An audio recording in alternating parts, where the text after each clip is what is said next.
Hi everyone and welcome back to Maths with Sukirti Gaur YouTube channel. So in this video we are going to start with question number 8, which is the last question of exercise 4.3 class 9th Maths NCERT book. The chapter is linear equation in two variables. Till now we have covered all the questions from 4.3 and this one is the last. क्या सीख रहे थे हम कि हमें graph कैसे build करना है ना, बहुत सारी चीज़ें सीख रहे हैं, सॉल्यूशंस एंड सो ऑन. तो अभी ये लास्ट क्वेश्चन में पढ़ते हैं. In countries like USA and Canada temperature is measured in Fahrenheit. Okay, so you must have read about units of temperature. तो कौन कौन सी होती है जो हम बचपन में पढ़ते हैं? फ़ारेनहाइट पढ़ा है हमने, सेल्सियस पढ़ा है हमने. Whereas in countries like India it is measured in Celsius. So here जब भी आप फीवर आ जाता है या टेम्परेचर देख लेते हैं अपने सिटी का, है ना, तो उसको किस में लेते हैं हम? सेल्सियस में मोस्ट ऑफ द टाइम.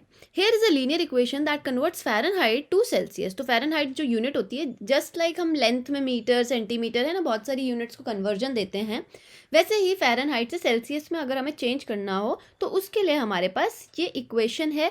और we can say this is the formula for converting Fahrenheit temperature in Fahrenheit to Celsius, right. Draw the graph of the linear equation above using Celsius for x-axis and Fahrenheit for y-axis. Second part is, if the temperature is 30 degrees Celsius, what is the temperature in Fahrenheit? And we also have in this one third, fourth and fifth part. So we will cover them in the next page. First, let us do the first and second part. तो हमें करना क्या है इसमें कि हमें एक graph draw करना है इस लीनियर इक्वेशन के लिए, है ना. अभी तक हम किस तरीके के graph, x plus y is equals to 100, है ना, ये मिला था. अभी हमने लास्ट में जो लास्ट क्वेश्चन नंबर 7 किया था उसमें इस तरीके से हमने ड्रॉ किया था. क्लियर. तो बस उसी तरीके से हमें इसमें भी क्या करना है, linear equation in two variables को लेकर चलना है. और टू वेरिएबल्स यहाँ पे कौन कौन है? एफ, फ़ारेनहाइट एंड सी.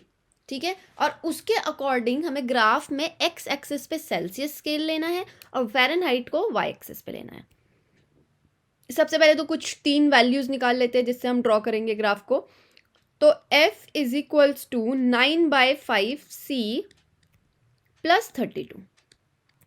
तो फर्स्ट अगर मैं सेल्सियस को 0 ले लूँ तो मेरा f क्या आ जाएगा? 32. और अगर मैं सेल्सियस को ले लूँ 5 तो f कितना आ जाएगा मेरा? दिस विल बी 32 प्लस 8 41, है ना. और अगर मैं सेल्सियस को क्या ले लूँ? -5 ले लूँ तो f क्या आ जाएगा मेरे पास? -9 प्लस 32. -9 प्लस 32 कितना हो जाएगा? 32 माइनस 9 कर लो आप, ये हो जाएगा 23. और वो भी किसका? प्लस का. ठीक है, प्लस का हो जाएगा. अगर मैं -5 सेल्सियस को लेती हूँ तो फ़ारेनहाइट मेरा 23 आ जाएगा. अभी क्या ये सॉल्व करके दिखाना था क्या? चलो एक बार एक चीज़ को सॉल्व कर लेते हैं. जैसे f इज इक्वल्स टू 9/5. सी को अगर हम सेकंड वाले पॉइंट को निकालते हैं, सी को अगर मैं 5 ले रही तो 5 रखा मैंने उसकी जगह पे, प्लस 32 एज इट इज़. तो एफ क्या आ जाएगा यहाँ से? 5 से 5 कैंसिल, 9 प्लस 32 एंड 32 प्लस 9 कितना हो जाएगा? 41. ठीक है. तो इस तरीके से आप एफ़ की वैल्यू आ जाएगी अगर आप सी कुछ सपोज करते हैं तो. अब आपकी मर्जी है भाई, आपको क्या लेना है क्या नहीं लेना है. ठीक है, मैंने ऐसी वैल्यू ली.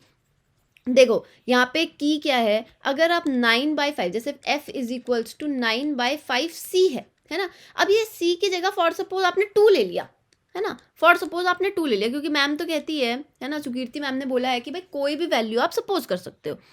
तो भाई मैम के अकॉर्डिंग कोई भी वैल्यू में हमने 2 ले लिया फॉर सपोज. तो अब क्या प्रॉब्लम हो जाएगी भाई? बॉड मास के अकॉर्डिंग आप पहले किसको सॉल्व करोगे? मल्टीप्लिकेशन को. तो ये तो फ्रैक्शनल वैल्यू बन गई 18/5 प्लस 32. अब आप यहाँ से एलसीएम लेते रहोगे, है ना, फिर f लोगे, 5 एलसीएम आएगा, फिर यहाँ आप मल्टीप्लाई करोगे, फिर वो पॉइंट में आएगा.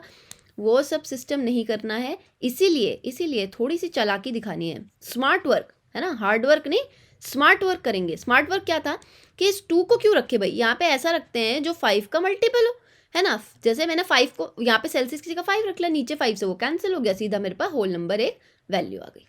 समझ में आई? तो इस पॉइंट वाली चीज़ को हमें अवॉइड करके चलना है, खासकर इस क्वेश्चन में, क्योंकि ग्राफ में क्या प्रॉब्लम है ना, पॉइंट तो आप लगा लोगे बट पॉइंट को लगाने में जो आपका टाइम लगेगा ना, वो बहुत तगड़ा लगने वाला है. तो उसको अवॉइड करने के लिए आप हमेशा ऐसा यहाँ पे सी की जगह वैल्यू सपोज करोगे जो 5 से कैंसिल हो जाए. जैसे 10 ले सकते थे, हाँ, जैसे मैंने 5 ले लिया, जैसे मैंने -5 ले लिया, kind of. I hope idea आपको मिल चुका है. अब बनाते हैं इसका ग्राफ बनाने के लिए हम ले रहे हैं दूसरा पेज, क्योंकि यहाँ पे क्या है ना, यहाँ पे इतना लंबा चौड़ा ग्राफ बन नहीं पाएगा, वैल्यूज हमारे पास बहुत बड़ी बड़ी हैं. ठीक है, तो दूसरा पेज ले लेते हैं हम यहाँ से ये, अब वैल्यूज़ को यहाँ लिख लेंगे और यहाँ बना लेते हैं लाइन। तो ये आ गया भाई आपकी x axis and y axis. अब यहाँ पे देख लो आप, ये पॉइंट्स है ना हमारे, ये वाले पॉइंट्स को हम दूसरे पेज में लिख लेते हैं एक बार। C0 F32, तो C0 तो F क्या है 32 है ना।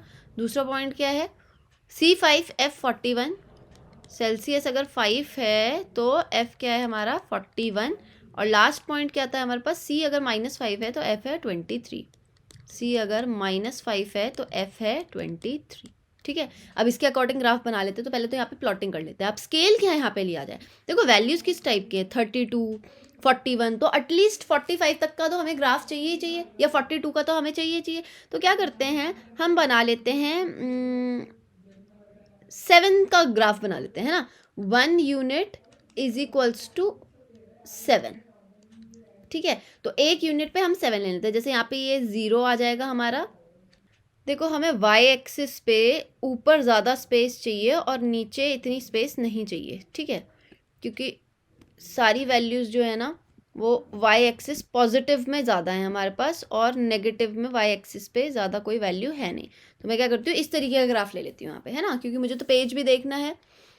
अब यहाँ से क्या कर लेते हैं हम, अब प्लॉट करते हैं। 1 यूनिट इज इक्वल्स टू 7 लेने बोला मैंने। ठीक है, तो ये क्या है हमारा 0, तो 7 का पहला यहाँ पे कर लेते हैं 7, फिर आ जाएगा 14, फिर आ जाएगा 21, फिर आ जाएगा 28, फिर आ जाएगा 35, फिर आ जाएगा, ठीक है 7 के अकॉर्डिंग। अभी इसमें इस साइड पे भी क्या ले लेंगे, 7 7 का ले लेते हैं भाई। ठीक है, तो यहाँ पे थोड़ा लंबा लंबा ले लेती हूँ मैं, यहाँ पे आ जाएगा। अब यहाँ से हम प्लॉट कर लेते हैं। तो सबसे पहला पॉइंट क्या है हमारा 0 और F है 32, तो ये 0 है तो F 32 कहाँ पे आएगा भाई, 28 के बाद कितने डिविजन है यहाँ पे, 7 के डिविजन है ना। यहाँ से कर लेते हैं इक्वल डिवीजन 7, 29 30 31 32 33 34 और 35। ठीक है, तो ये 7 हो गए। तो यहाँ पे 32 कहाँ पे आया था, ये था 29 30 31 और ये रहा आपका 32। आई होप दिख रहा है। ठीक है, ये 32 है आपका, क्योंकि 7 7 का गैप है ना हमारे इसके बीच में। तो पहला पॉइंट क्या है 0 और 32, तो ये ले लेती हूँ मैं ब्लैक पेन। ठीक है, तो पहला पॉइंट था 0 और 32, ये रहा यहाँ पे, तो 0 32 ऐसा मार्क कर दो यहाँ पे। सेकंड पॉइंट क्या है हमारा, सेल्सियस पे 5 है। अच्छा, सेल्सियस पे 5 है, ये बात तो हम लेना ही भूल गए कि सेल्सियस एक्स एक्सिस है, फ़ारेनहाइट वाई एक्सिस है। ठीक है, तो सेल्सियस एक्स एक्सिस है तो यहाँ पे मैं सेल्सियस ऐसे लिख लेती हूँ, और वाई एक्सिस पे कौन है फ़ारेनहाइट, तो फ़ारेनहाइट ऐसे में लिख लेती हूँ। ठीक है, तो याद रहे सेल्सियस 0 में एक्स एक्सिस पे ही ले रही हूँ, और 32 जो वाई है फ़ारेनहाइट पे, फ़ारेनहाइट जो है वो वाई है, तो मैं फ़ारेनहाइट पे 32 मैंने ले लिया है। ठीक है, सी अब 5 है, तो यहाँ पे हम डिविजन्स बना लेते हैं। कितना हो जाएगा ये 1 2 3 4 5 6 और ये 7। ठीक है, तो 5 कहाँ पे आ रहा है, 1 2 3 4 5, 5 आ रहा है यहाँ पे, ये 5 है, तो ये सेल्सियस पे 5 आ गया। फ़ारेनहाइट पे क्या लेना है हमें 41 देख लेते हैं यहाँ पे। 41 क्या आएगा, जस्ट इससे पहले, तो यहाँ पे आ जाएगा 41 लगभग यहाँ पे। ठीक है, तो 41 ही है, तो इसका कहाँ पे बनेगा 5 और 41 का, ये बनेगा लगभग ये देखो ना, स्ट्रेट लाइन ऐसे जुड़नी चाहिए। ये रहा हमारा 5 और 41। ठीक है, तो इसी तरीके का, थोड़ा मेहनत तो लगती है देखो ग्राफ करने में। लास्ट है -5 और F जो है 23, तो -5 कहाँ होगा एक्स एक्सिस पे, तो ये एक्स एक्सिस पे ले लेते हैं 1 2 3 4 5 6 और 7, तो -5 कहाँ रहा है 1 2 3 4 5, ये रहा -5। ठीक है, ये माइनस का है और ये भी -7 है। ये -5 है, तो -5 और F जो है 23 है, तो F 23 कहाँ पे होगा भाई, 21 के बाद 22 23, तो ये F 23 यहाँ पे आ जाएगा। ठीक है, ये वाला पार्ट है 23, तो ये पॉइंट कहाँ पे बनेगा, लगभग यहाँ पे, ये बन गया -5 और 23। आई होप ये क्लियर हो गया है। ठीक है, अब क्या कर देंगे, पॉइंट्स को ज्वाइन। तो देखो अब ये मेरे सारे के सारे पॉइंट्स क्या आ गए, एक ही लाइन में आ रहे हैं। इसका मतलब मेरा जो ग्राफ था वो क्या था, बिल्कुल सही बन रहा था। अब आपके पास स्केल होगा, और अच्छी बात क्या होती है कि आपका जो है ग्राफ जो है एक एक यूनिट जो है वो प्रॉपर रहेंगे। मेरा थोड़ा रफ ग्राफ है, इस वजह से क्या बन रहा है, हल्की सी लाइन में हल्की सी बहुत माइन्यूट वेरिएशन आ रही है, ठीक है। जबकि मैं बहुत ज़्यादा सोच समझ के चली हूँ, और फिर भी माइन्यूट वेरिएशन आना बनता है, क्योंकि बहुत कम मेरे से मिस्टेक तो होगी। ग्राफ पेपर में बिल्कुल एग्जैक्ट आएगा, उस पर आपकी लाइन, आपका ग्राफ जो है इस तरीके का बनने वाला है, ठीक है। आई होप ये 3 पॉइंट से ये चीज़ क्लियर है। तो इसी तरीके के आपकी वैल्यूज़ लेनी पड़ेंगी, आपको 10 लेना पड़ेगा, उस इससे भी बड़ा ग्राफ बन सकता है आपका, ठीक है। अब चलते हैं उसके सेकेंड पार्ट पे। If the temperature is 30 degree Celsius, what is the temperature in Fahrenheit. तो if the temperature is 30 degree Celsius, तो टेम्परेचर 30 सेल्सियस में क्या वैल्यू है, 30 डिग्री, ठीक है, 30 डिग्री सेल्सियस। अभी फ़ारेनहाइट हमें कैलकुलेट करना है, तो क्या करेंगे, इक्वेशन में डालते हैं, F is equals to 9/5C plus 32। F is equals to 9/5, अब C की जगह क्या डालेंगे, 30 प्लस 32, 5 6 ज़ा 30, ये आ जाएगा F इज इक्वल्स टू 9 6 ज़ा 54 plus 32 will be what, 6 and 86 degree Fahrenheit, ठीक है। तो F की वैल्यू आएगी 86 डिग्री, F 86 डिग्री फ़ारेनहाइट होगा जब सेल्सियस 30 डिग्री है, ठीक है। चलते हैं इसके थर्ड पार्ट पे। If the temperature is 95 degree Fahrenheit, अब क्या दे दी, फ़ारेनहाइट की वैल्यू दे दी 95 डिग्री, ठीक है। और यहाँ से क्या बोला, what is the temperature in Celsius, again वही फॉर्मूला ले लेते हैं, F is equals to 9/5C plus 32। F की जगह क्या डालेंगे, 95, यहाँ पे क्या रहेगा 9/5C प्लस 32। बेसिकली सॉल्विंग करनी है ना लीनियर इक्वेशन इन 2 वेरिएबल की। प्लस 32 पहले इधर जाएगा, माइनस का 32 हो जाएगा, माइनस का 32 हो जाएगा, तो ये क्या हो जाएगा, 3 और 63, 9/5C। अब क्या होगा, C is equals to 63 into 5, और 9 आ जाएगा डिनोमिनेटर में, क्योंकि C के साथ मल्टीप्लाई में है, और 5 जो है डिवाइड में था, उधर जाके मल्टीप्लाई हो गया। C इज इक्वल्स टू 9 7 ज़ा 7 5 ज़ा 35 डिग्री सेल्सियस। तो ठीक है, तो ये मैं ऐसे ही लिख रही हूँ, ये 35 डिग्री आएगा, तो C सेल्सियस में कितना आ जाएगा, सेल्सियस में आ जाएगा 35 डिग्री सेल्सियस आंसर, ठीक है। अब क्या है, if the temperature is 0 degree Celsius, what is the temperature in Fahrenheit. तो भाई क्या है, यही फॉर्मूला लो, ये इसी फॉर्मूले से ले लेते हैं, F is equals to 9/5C plus 32, ठीक है। तो F क्या रखना है हमें, F क्या, if the temperature 0 degree Celsius, तो सेल्सियस पहले 0 रख लेते हैं, तो F is equals to 9/5 C की जगह मैंने रख लिया 0 प्लस 32। तो ये हमने शुरू में भी निकाला, ये देखो ये वाला पॉइंट जो है हमारा, सेल्सियस अगर 0 तो F कितना आ रहा था, 32। तो सेल्सियस अगर 0 है तो F क्या आ जाएगा, 32 डिग्री फ़ारेनहाइट। और दूसरा पार्ट क्या है इसका, if the temperature is 0 degree Fahrenheit, तो अगर फ़ारेनहाइट में 0 है तो F is equals to 9/5C plus 32। अब F की जगह क्या डाल दो, 0, 9/5C प्लस 32, है ना, प्लस का 32 इधर आ जाएगा, माइनस का 32 हो जाएगा, इज इक्वल्स टू, अरे ये C लिखना भूल गई मैं, 9/5C प्लस 32, 5 ये प्लस का 32 माइनस का 32 बन गया, यहाँ क्या रह गया 9/5C, ठीक है। अब 5 इधर चल जाएगा, -32 into 5/9 is equals to C, है ना। तो ये सॉल्व करके निकाल लो भाई, कितना आ जाएगा यहाँ पे, 5 2 ज़ा 10, 5 3 15, और 160/9 is equals to C, minus का तो -160/9। पॉइंट में लाना, ये आपका पॉइंट है, ठीक है, ये आपको करना पड़ेगा। Is there a temperature which is numerically same in both Fahrenheit and Celsius, if yes find it. अच्छा, इसको कैसे करना है, इसको कैसे करना है, ये देखो आप, इसके लिए ले लेते हैं हम नया पेज, ठीक है। तो जो ये यहाँ पे कह रहा है, वो क्या कह रहा है कि अगर न्यूमेरिकली बोथ फ़ारेनहाइट और सेल्सियस सेम है, सेम से अगर मतलब क्या है, हमें तो पता नहीं ना सेम होंगे कितने वो, तो हम ले लेते हैं इन दोनों को x और x, ठीक है, दोनों x हैं, तो अगर फ़ारेनहाइट x था तो सेल्सियस भी x होगा, ठीक है। तो अगर फ़ारेनहाइट x है तो सेल्सियस भी x है, यही मतलब है इनका कि सेम है।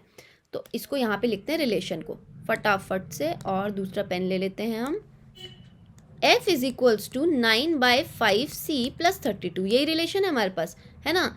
If both temperature are same then let F is equals to C is equals to x degree, ठीक है, ये हमने लिख लिया।